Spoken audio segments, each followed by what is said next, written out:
Welcome to current affairs light YouTube channel. ఇవాళ మన క్లాస్లో రీసెంట్గా జరిగినటువంటి కరెంట్ అఫైర్స్లో ఇంపార్టెంట్ కాన్సెప్ట్ నేర్చుకుందామండి. మీకు కనుక మా ఛానల్లో ఉన్నటువంటి వీడియోస్ అండ్ ఎక్స్ప్లెనేషన్ నచ్చినట్లయితే మా ఛానల్ లైక్ చేయండి, షేర్ చేయండి అండ్ సబ్స్క్రైబ్ చేయండి. Welcome to current affairs light YouTube channel. ఇవాళ మన కాన్సెప్ట్స్ వచ్చేసి memorandum of understandings and agreements అనమాట. అంటే ఈ వీక్లో జరిగినటువంటి మెమరాండమ్ ఆఫ్ అండర్స్టాండింగ్స్ ఏం జరిగాయి, అగ్రిమెంట్స్ ఏం జరిగాయి, అందులో ముఖ్యమైన విషయాలు ఏవైతే ఉన్నాయో వాటి గురించి ఎక్స్ప్లెనేషన్ అనేది ఈ వీడియోలో ఇవ్వడం జరుగుతుంది. అండ్ ఈ వీక్ జరిగినటువంటి వాటిలో ముఖ్యంగా Mahindra company and Adani Total energies అనమాట. సో అదానీ టోటల్ ఎనర్జీస్ వాళ్ళు అండ్ మహీంద్రా కంపెనీ ఏదైతే ఉందో అవి రెండూ కలిసి మన దేశంలో ఎలక్ట్రానిక్ వెహికల్స్కి సంబంధించినటువంటి ఛార్జింగ్ ఇన్ఫ్రాస్ట్రక్చర్ని ఏర్పాటు చేస్తాం. మేము భారతదేశం మొత్తం మీద కూడా ఈవీ స్టేషన్స్ అని ఏర్పాటు చేస్తాం. వాటికి కావాల్సినటువంటి మౌలిక సదుపాయాలన్నింటినీ బెటర్గా తీసుకొని వస్తామని ఆ రెండు కంపెనీలు కలిసి వర్క్ చేస్తామని తెలియజేయడం జరిగింది. సో ఏం చేస్తారంటే ఇక్కడ ఎలక్ట్రానిక్ వెహికల్స్కి ఛార్జింగ్ చేయాలంటే ఎక్కడికక్కడ మనకి పెట్రోల్, డీజిల్ ఎలా అవైలబిలిటీ ఉండేటువంటి స్టేషన్స్ ఉన్నాయో అదేవిధంగా ఎలక్ట్రికల్లీ ఛార్జ్డ్ వెహికల్స్ ఏవైతే ఉంటాయో వాటికి ఛార్జింగ్ చేసుకోవడానికి ఛార్జింగ్ స్టేషన్స్ అనేవి ఏర్పాటు చేస్తారు. అండ్ వాటికి సర్వీసెస్ అనేవి, అంటే వాటికి ఏదైనా ప్రాబ్లమాటిక్ సిచ్యువేషన్స్ వచ్చినప్పుడు, రిపేర్ వచ్చినప్పుడు ఈజీగా బాగు చేయించుకునే విధంగా ఈ యొక్క ఎలక్ట్రానిక్ వెహికల్స్ కోసం సర్వీస్ సెంటర్లు ఏర్పాటు చేయడం, ఇటువంటివన్నీ కూడా చేయబోతున్నామని Mahindra and Adani Total Energies వాళ్ళు తెలియజేశారు. అండ్ పెప్స్కో కంపెనీ వాళ్ళనమాట వియత్నాం దేశంలో రెన్యూబుల్ ఎనర్జీ తోటి నడిచేటువంటిది, అంటే పునరుత్పాదక శక్తి వనరులతో నడిచేటువంటి ప్లాంట్స్, అంటే వాటి ద్వారా ఎనర్జీ జనరేషన్ అయ్యేటువంటి ప్లాంట్స్ ఏవైతే ఉంటాయో వాటిని స్టార్ట్ చేయడానికి ఇన్వెస్ట్మెంట్ అనేది చేస్తున్నట్లుగా తెలియజేశారు. ఇక్కడ ప్లాంట్స్ అంటే మొక్కలు కాదు, విద్యుత్ ఉత్పత్తి చేసేటువంటి ప్లేస్ అనమాట. అంటే ఇక్కడ పునరుత్పాదక శక్తి వనరులు అంటే ఏదో విండ్ ఎనర్జీ కానీ సోలార్ ఎనర్జీ కానీ దాని నుంచి విద్యుత్ శక్తిని ఉత్పత్తి చేసేటువంటి కేంద్రాన్ని ఏర్పాటు చేస్తానికి ఇన్వెస్ట్మెంట్ అనేది చేస్తున్నట్టుగా పెప్సికో కంపెనీ వాళ్ళు తెలియజేశారు. ఏ యొక్క దేశంలో వాళ్ళు చేయబోతున్నారంటే వియత్నాంలో అనమాట. And third one NCC and NPCL ఇవి రెండు కలిసి న్యూక్లియర్ పవర్ అవేర్నెస్ డ్రైవ్ అనేది తీసుకొని వస్తున్నట్లుగా తెలియజేశారు. అసలు ఎన్సీసీ అంటే ఏంటి?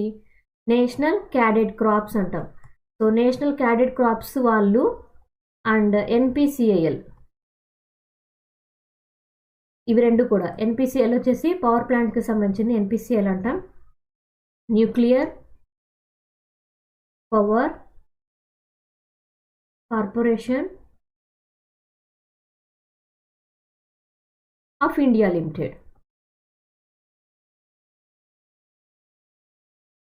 ఇవి రెండు విభాగాలు సంయుక్తంగా కలిసి న్యూఢిల్లీలో ఈ మధ్య ఒక మీటింగ్ అనేది కండక్ట్ చేయడం జరిగింది.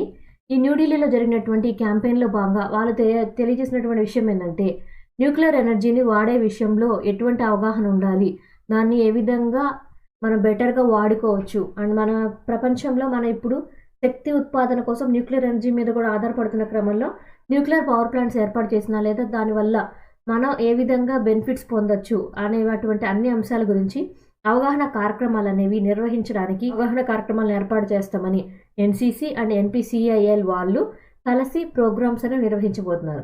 ఏంటంటే ఇవి అవగాహన కార్యక్రమాలు అనమాట. న్యూక్లియర్ ఎనర్జీని బెటర్గా వాడుకోవడం ఎలా అనేటువంటి విషయం గురించి అవగాహన కార్యక్రమాలు అనేవి నిర్వహిస్తారు.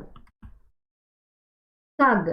సో కాగ్ అంటే మనకు తెలుసు controller and auditor general of India. So మన దేశంలో కాగ్ వాళ్ళ యొక్క ఇంపార్టెన్స్ ఏంటో మనకు తెలుసు.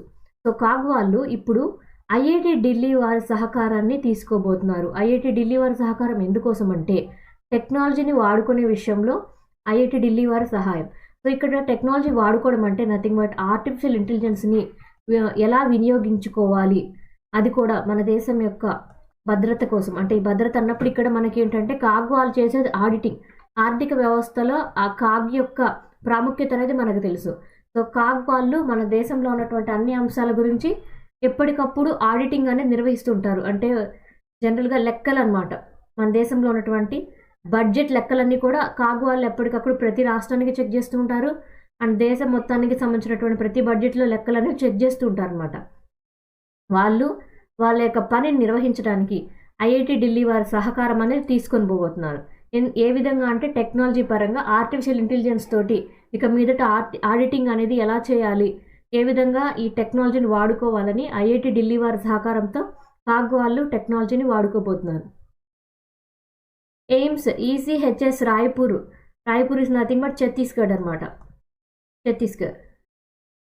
సో ఐఐఎం ఎయిమ్స్ ఈసీహెచ్ఎస్ అంటే నథింగ్ బట్ ఇక్కడ ఎక్స్ సర్వీస్ మ్యాన్కి సంబంధించినటువంటి స్కీమ్ అనమాట. ఏ విధంగా అంటే ex service man contributory scheme అంటాం. ఎక్స్ సర్వీస్ మ్యాన్ కంట్రిబ్యూటరీ అంటే వారి కోసమే ఏర్పాటు చేసినటువంటి పథకం అనమాట. కంట్రిబ్యూటరీ హెల్త్ స్కీమ్, వారి హెల్త్ కోసం ఒక స్కీమ్ అనేది ఏర్పాటు చేయడం జరుగుతుంది. Ex service man contributory health scheme, దాన్నే ఈసీహెచ్ఎస్ అంటాం. ఇది ఎక్కడ విభాగం అంటే రాయ్పూర్ ఛత్తీస్గఢ్ విభాగం అనమాట. వాళ్ళు ఎయిమ్స్ వాళ్ళతో కలిసి హెల్త్ సర్వీసెస్ అనేవి ఇవ్వబోతున్నట్లుగా తెలియజేశారు. ఎటువంటి హెల్త్ సర్వీస్ అంటే ఎక్స్ సర్వీస్ మెన్ ఎవరైతే ఉన్నారో అంటే ఆర్మీ పరంగా ఎవరైతే సేవల నుంచి రిటైర్డ్ అయిపోయి ఉన్నారో ఎక్స్ సర్వీస్ మెన్, వాళ్ళందరికీ కూడా ఈ యొక్క సేవలు అనేవి అందుబాటులో ఉంటాయి.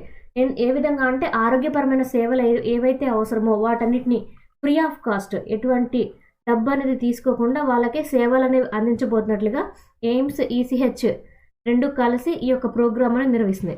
అంటే ఎక్స్ సర్వీస్ మ్యాన్కి కావాల్సినటువంటి ఆరోగ్య సేవలు అనేవి అందించడం ఈ యొక్క ఒప్పందంలో భాగం అనమాట. ఐసీఏఆర్, సో ఇది మనకి రైతులకి ఉండేటువంటి ఒక విభాగం. సో ఐసీఏఆర్ పరంగా మనకేంటి Indian Council of Agriculture Research అనమాట. Indian Council of Agriculture Research అంటాం. Agriculture research ICAR. So ICAR వాళ్ళు అండ్ ధనుకా అగ్రిటెక్ లిమిటెడ్, ఇది ఒక కంపెనీ అనమాట. వీళ్ళిద్దరూ కలిసి మెమోరాండమ్ ఆఫ్ అండర్స్టాండింగ్ అనేది తీసుకోవడం జరిగింది.